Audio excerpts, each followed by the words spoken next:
दिल्लीतून मुख्यमंत्री पदासाठी फडणवीस यांच्या नावावर शिक्कामोर्तब झाल्याची सध्या चर्चा रंगू लागली आहे।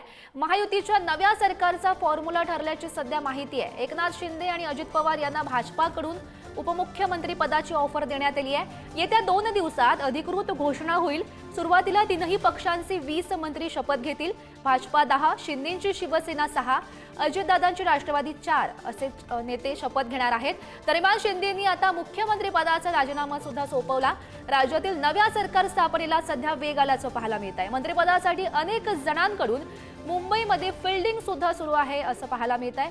आपण सध्या ही 2 दृश्य पाहू शकतो। जेव्हा मुख्यमंत्री एकनाथ शिंदे यांनी राजीनामा दिला होता त्यावेळीची ही दृश्य आणि नवे मुख्यमंत्री देवेंद्र फडणवीस होतील अशा चर्चा सध्या राजकीय वर्तुळामध्ये रंगू लागल्या। तर या संदर्भात अधिकची माहिती जाणून घेऊयात। आमचे प्रतिनिधी सुशांत सावंत सध्या आपल्या सोबत आहेत। सुशांत, नवा मुख्यमंत्री नेमका कोण होणार याची उत्सुकता संपूर्ण महाराष्ट्राला लागल्याचं पाहायला मिळत आहे। दिल्लीतून मुख्यमंत्री पदासाठी फडणवीस यांच्या नावावर शिक्कामोर्तब झाल्याची सध्या चर्चा आहे। अधिकची अपडेट्स। अगदी बरोबर आहे गौरी। 2 दिवसापूर्वीच पुढारी न्यूजने राज्याचे नवे मुख्यमंत्री देवेंद्र फडणवीस होतील अशी सर्वात आधी बातमी दिली होती।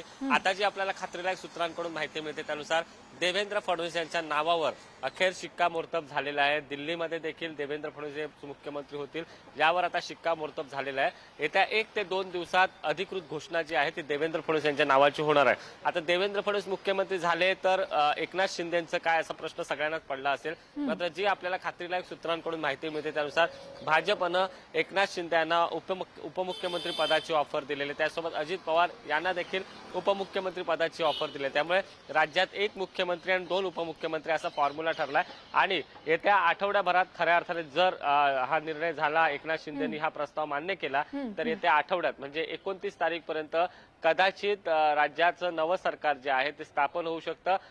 देवेंद्र फडणवीस मुख्यमंत्री पदाची शपथ घेऊ शकतात आणि उपमुख्यमंत्री पदाची शपथ एकनाथ शिंदे आणि अजित पवार घेऊ शकतात।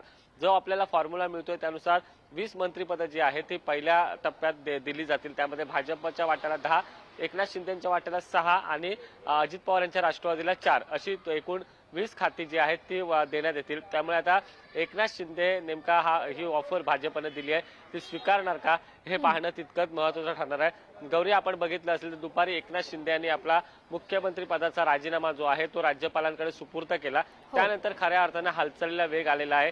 देवेंद्र फडणवीस यांच्या सागर या निवासस्थानी अनेक पदाधिकारी जे आहेत ते भेटायला येतात। पदाधिकाऱ्यांचे कार्यकर्त्यांचं हेच म्हणणं होतं की देवेंद्र फडणवीस यांनाच मुख्यमंत्री करावं, कारण त्यांच्यामुळेच इतक्या जागा भाजपला शक्य झाल्यात आणि हाच विचार कुठेतरी केंद्रीय नेतृत्वाने गौरी केलाय आणि देवेंद्र फडणवीस यांच्या नावावर अखेर शिक्कामोर्तब झालाय। 2 दिवसात याबाबतची अधिकृत घोषणा गौरी होऊ शकते। हो, नक्की सुशांत, या सर्व घडामोडींवर असंच लक्ष ठेवून राहा। तुर्तास धन्यवाद दिलेल्या सविस्तर माहितीसाठी।